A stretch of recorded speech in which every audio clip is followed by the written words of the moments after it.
अस्सलाम वालेकुम class and good morning. अच्छा बच्चों, हम जो हैं वो पढ़ रहे हैं माइटोसिस हम ख़त्म कर चुके हैं। हम मेयोसिस पढ़ रहे हैं। मेयोसिस को मैं जल्दी से रिकैप कर देती हूँ और आज हमारा ये मेयोसिस भी जो है वो ख़त्म हो जाएगा। अच्छा, मेयोसिस क्या था? मेयोसिस में ये था कि हमारे दो पेरेंट्स इन्वॉल्व होते हैं, male and female gametes involve होते हैं, जिसकी फ्यूजन के बाद हमारा जायगोट बनता है। तो इस वजह से हमारा जो नंबर ऑफ़ क्रोमोसोम है उसने हाफ़ होना होता है। ठीक है, ये माइटोसिस में नंबर ऑफ़ क्रोमोसोम सेम ही रहता है क्योंकि एक पेरेंट इन्वॉल्व होता है। इसमें हमारे पास दो पेरेंट इन्वॉल्व होते हैं and to restore the number of chromosome जो कि क्या है 46। तो हमें क्या करना है, क्या होता है कि जो नंबर ऑफ़ क्रोमोसोम है वो हाफ़ हो जाते हैं। ठीक है, ताकि मेल से भी हाफ़ आए, फीमेल से भी हाफ़ आए और दोबारा से वो 46 ही हो जाए। तो हमने मेयोसिस को जो है वो तो उसमें आपको पता है कि डिवाइड होता है मेयोसिस 1 में, मेयोसिस 2 में। मेयोसिस 1 आप पहले पढ़ चुके हैं, लेकिन मैं जल्दी से रिकैप कर देती हूँ। मेयोसिस 1 में क्या हुआ था, वैसे इंटरफेस में सेल जो है वो प्रिपेयर करता है, जो आपकी जेनेटिक कॉपीज़ हैं, जो क्रोमोसोम्स हैं, वो क्या हो जाते हैं, वो डबल हो जाते हैं, रिप्लिकेट हो जाते हैं। जैसे आपको बुक में भी नज़र आ रहा होगा कि ये जो डायग्राम इसमें नज़र आ रहा होगा कि जो नंबर ऑफ़ क्रोमोसोम है, देखें इसमें क्या है 4 है। ठीक है, अच्छा उसके बाद फिर आगे क्या होता है, आगे ये होता है, आगे क्या है, आगे प्रोफेस 1 है। प्रोफेस 1 में क्या होता है, क्रॉसिंग ओवर होती है। ठीक है, प्रोफेस 1 में जो क्रॉसिंग ओवर हो रही है, जो क्रोमोसोम 4 क्रोमोसोम्स हैं वो होमोलोगस क्रोमोसोम की शक्ल में जो है वो पेयर अप होंगे। होमोलोगस क्रोमोसोम्स क्या मतलब, एक जैसे क्रोमोसोम जो है एक लाइन अप हो जाएंगे और वो अपना जेनेटिक मटेरियल जो है वो ट्रांसफ़र करेंगे, जिसको हम क्रॉसिंग ओवर कहते हैं।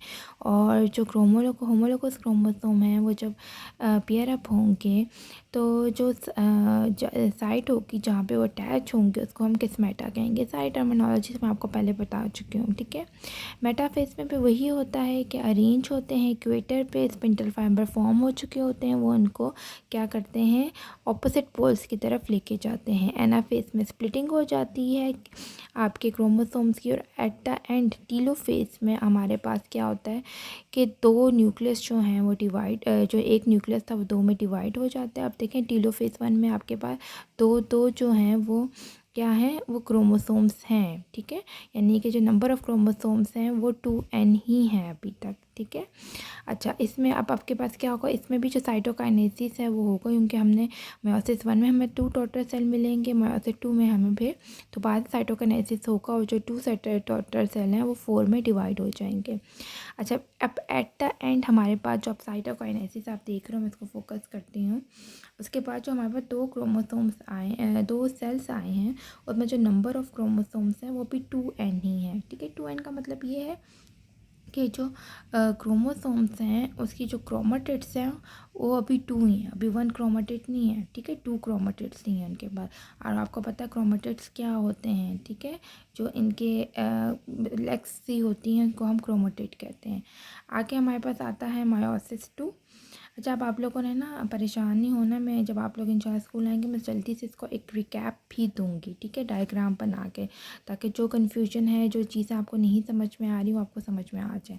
अब देखिए, मैंने आपसे कहा था कि यहाँ पे हमारे पास जब मेयोसिस 2 स्टार्ट होता है, जो टोटल सेल्स आए हैं, देखें उसमें नंबर ऑफ़ क्रोमोसोम्स क्या हैं, 2n ही हैं। और क्रोमेटिड्स भी इनके देखें, हर जो क्रोमोसोम है उसके 2 क्रोमेटिड्स ही हैं। ऐसी ही बात है। ठीक है, 2 क्रोमेटिड्स की हैं, 2 क्रोमेटिड्स की हैं, नंबर ऑफ़ क्रोमोसोम्स 2 ही हैं। अब इसमें क्या होगा, इसमें फिर वही होगा, जो 2 क्रोमेटिड्स हमारे पास क्रोमोसोम्स हैं हर दोनों टोटल सेल्स की, मेटाफेज में अपने आप को ये अरेंज करेंगे। एनाफेज में वैसे ही आपके पास क्या आएगा, स्पिंडल फाइबर आएंगे और वो इसको क्या करेंगे, स्प्लिट करेंगे। टीलोफेज में वैसे ही जो है न्यूक्लियस डिवाइड होंगे और एट द एंड जब साइटोकाइनेसिस होगा, साइटोकाइनेसिस क्या होगा, division of cytoplasm. Division of cytoplasm को हम क्या कहते हैं, साइटोकाइनेसिस। डिवीजन ऑफ न्यूक्लियस को हम कहते हैं काइरोकाइनेसिस। ठीक है, तो ये जो भी हमने पिछले जितने स्टेप्स पढ़े हैं वो काइरोकाइनेसिस के हैं। आगे ये जो अब क्या है, साइटोकाइनेसिस है, यानी कि डिवीजन ऑफ साइटोप्लाज्म। अब जो आखिर में हमारे पास 4 डॉटर सेल बने हैं at the end of meiosis 2। इसमें आप देखें कि जो क्रोमोसोम्स हैं उसमें के 2 क्रोमेटिड नहीं हैं, उसके क्रोमोसोम्स के एक क्रोमेटिड ही है, ठीक है। और हमारे पास जो 4 हमारे पास हिप्लॉइड डॉटर सेल बन गए हैं। हिप्लॉइड डॉटर सेल का क्या मतलब है? हिप्लॉइड डॉटर सेल का मतलब ये है कि नंबर ऑफ़ क्रोमोसोम्स इसमें 1 ही है। क्रोमेटिड्स जो हैं, जो इसके सिस्टर क्रोमेटिड्स होते हैं, वो 1 ही हैं, ठीक है। तो इस तरीके से अब आप देखें कि जो नंबर ऑफ़ क्रोमोसोम्स हैं वो रिस्टोर कर जाएंगे, क्योंकि इनमें से एक जो है वो सेल वो आके जाके फ्यूज़ करेगा एग के साथ, ठीक है। और वो फिर क्या होगा, नंबर ऑफ़ क्रोमोसोम दोबारा से 46 हो जाएंगे। चारों जाके फ्यूज़ नहीं करेंगे, इनमें से कोई एक जाके जो है वो फ्यूज़ करेगा, ठीक है। तो ये हमने याद रखना है कि eight the end of cytokinesis हमारे पास 1n जो है, यानी कि हिप्लॉइड जो है वो डॉटर सेल बन जाते हैं, लेकिन ऊपर जो हैं वो हमारे पास 2n ही हैं, यानी कि ऊपर हमारे पास नंबर ऑफ़ क्रोमोसोम की तादाद 2n ही रहती है और नीचे आके ये 1n में कन्वर्ट हो जाती है। और क्यों कन्वर्ट हो जाती है वो मैं आपको पहले बता चुकी हूँ, ठीक है। It's all about meiosis. और अगले पेज पे आपके पास क्या है, अगले पेज पे इसकी आपके पास सिग्निफिकेंस, और सिग्निफिकेंस में वो सारी चीज़ें हैं जो मैं आपको बता रही हूँ कि क्यों हम हाफ करते हैं नंबर ऑफ़ क्रोमोसोम को। हाफ इसलिए करते हैं कि हाफ एक्स से आता है, हाफ स्पर्म से आता है, और सारे कॉर्ड में नंबर ऑफ़ क्रोमोसोम जो है वो पे रिस्टोर हो जाता है, ठीक है। ये अब आपने जो पेज नंबर 74 है वो ख़ुद पढ़ना है, और 75 पे ख़ुद पढ़ना है कि जेनेटिक वेरिएशन क्या होती है, वेरिएशन किस तरीके से आती है, वो आप पढ़ चुके हैं। जब हमने मेयोसिस का पूरा प्रोसीजर पढ़ा उसमें हमें पता चल गया कि वेरिएशन कैसे आती है।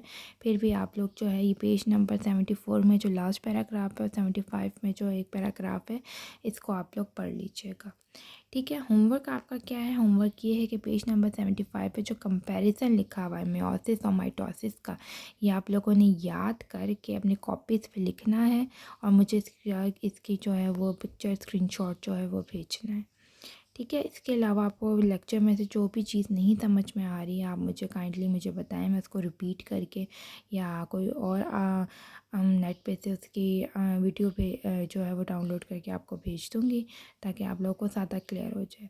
वैसे भी जब इंशाल्लाह हमारे स्कूल जो है वो ओपन हो रहे हैं, तो मैं आप लोगों को इसकी प्रॉपर जो एनिमेटेड वीडियो होती है वो दिखाऊँगी, ताकि चीज़ें आपको और क्लियर हो जाए। अच्छा, इसके साथ ही हमारा चैप्टर जो है वो ख़त्म हो गया है। इसको as well S space question, और इसके एंड में जो क्वेश्चन है वो मैं आप लोगों को ख़ुद जो है वो करवाऊँगी इंशाल्लाह, ठीक है। तो अभी आपका होमवर्क यही है कि हमने मेयोसिस और माइटोसिस का जो कंपैरिजन है, इसकी जो है लिख कर मुझे इसकी पिक्चर भेजनी है। Thank you very much class.